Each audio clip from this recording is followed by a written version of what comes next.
Welcome on in, friends. Viv's Art and Garden.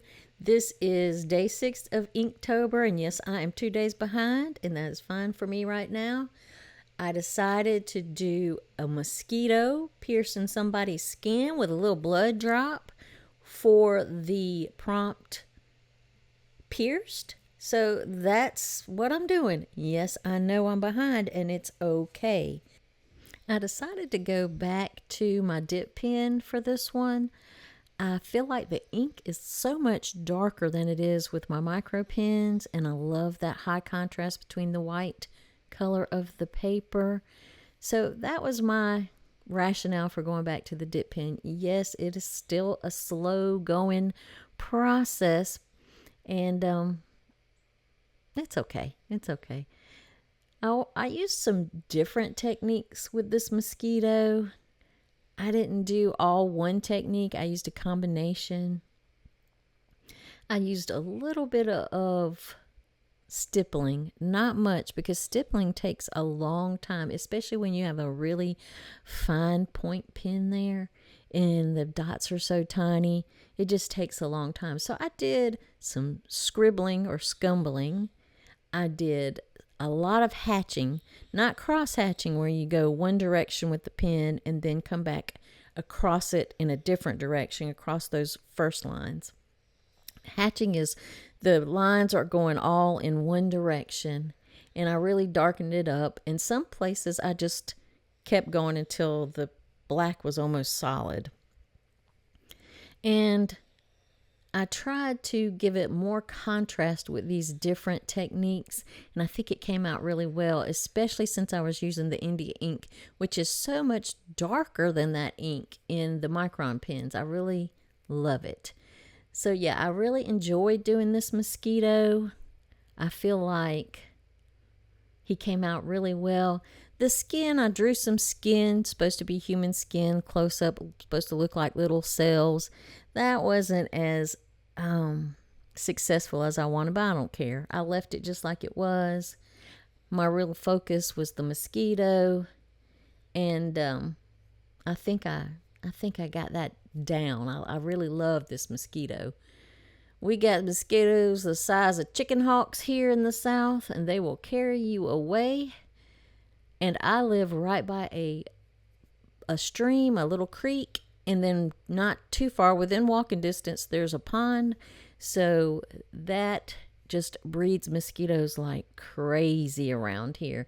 So yeah, we have mosquitoes everywhere. They are huge, and they will bite you just about all year round until we get to the really, really cold months.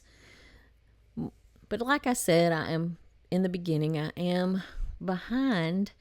So I had to give myself a little pep talk about this being behind. And I wanted to also give you a little pep talk about being behind. So let's just get into that. I'm going to give you a little real talk today. Have you ever sat there scrolling through Instagram? I do this all the time. Or YouTube and thought, wow, everyone else is creating amazing art, launching prints, doing gallery shows, and I'm over here trying to remember what the hell I did with my paintbrush. Yep, been there, do it all the time. If you're feeling like you're a little bit behind, like, I don't know, you're not doing enough or not progressing fast enough, well, today's video is especially for you, because after being behind right now in this Inktober, I thought I'd give y'all a little pep talk and myself a little pep talk too. So we're going to talk about what it really means to be an artist when you feel stuck or slow like I'm feeling right now, or like you're watching everyone else just zoom right on past you. So grab a cup of something cozy, maybe a little tea, maybe a little coffee, maybe a little paint water. Hey, no judgment. And let's just talk about it. Feeling behind is just really an illusion. Okay, let's start with the awful feeling that everyone's doing more than me. You scroll through your feed and it's like, oh, she just finished another sketchbook. Oh, he's doing a daily painting challenge. Oh, they've launched a whole Etsy shop while I'm still in my pajamas. It's easy to think, what's wrong with me? Why can't I keep up? Lord knows I feel that all the time. No two artists have the same timeline. That's just facts. Some people are like in a creative sprint. Some of us are in a slow, kind of steady walk.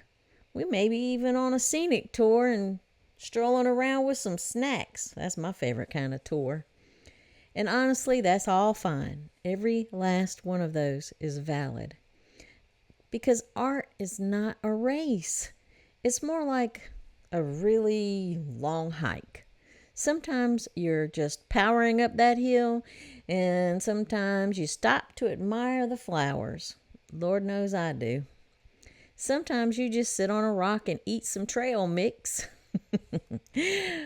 for 3 months. We just eating all the trail mix for 3 months. But guess what?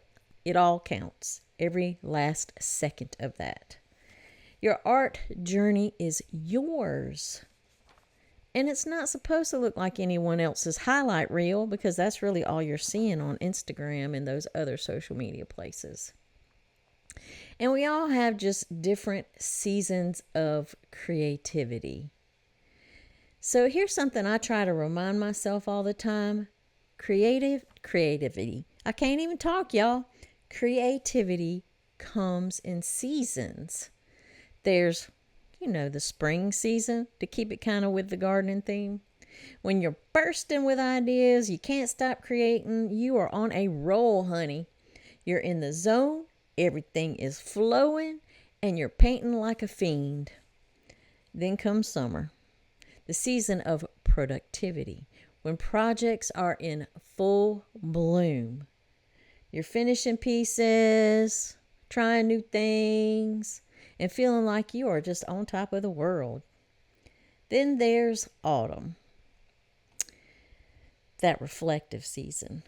You're slowing down, kind of rethinking things, maybe changing directions, which I do quite a bit. And finally, winter. That is our quiet season.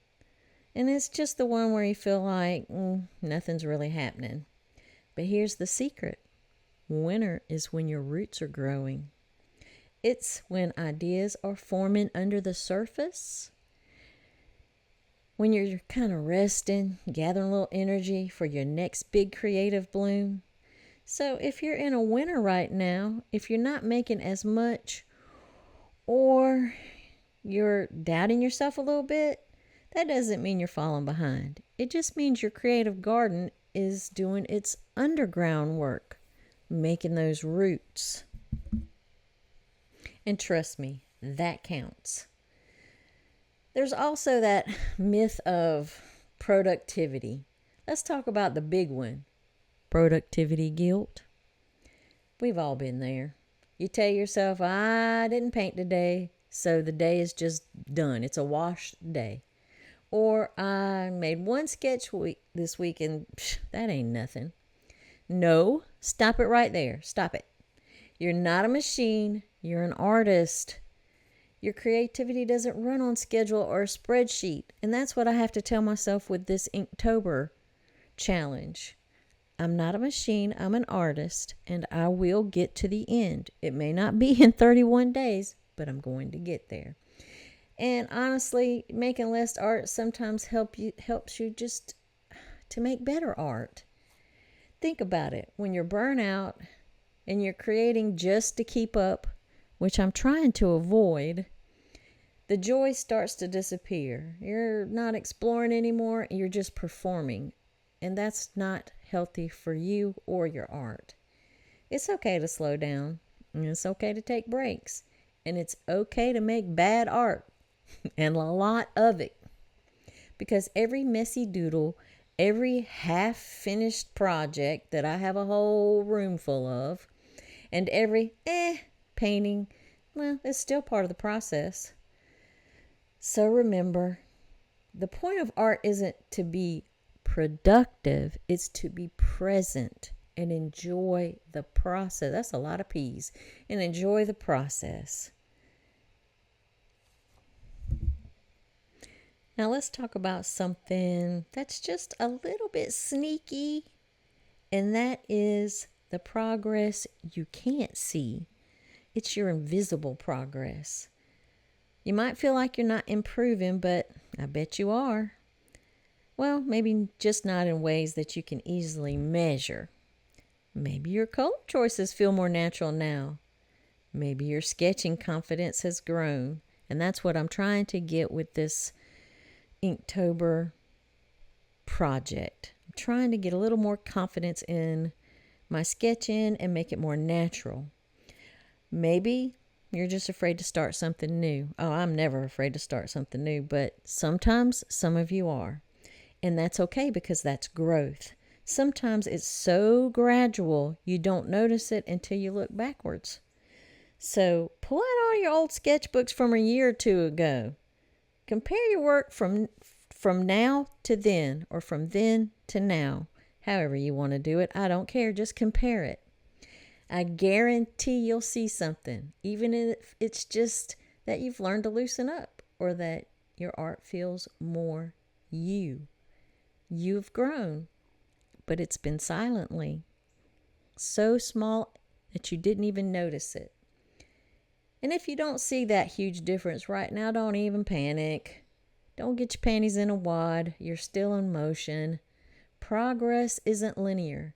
It's more like kind of a squiggly noodle or a squiggly doodle, however you want to look at it.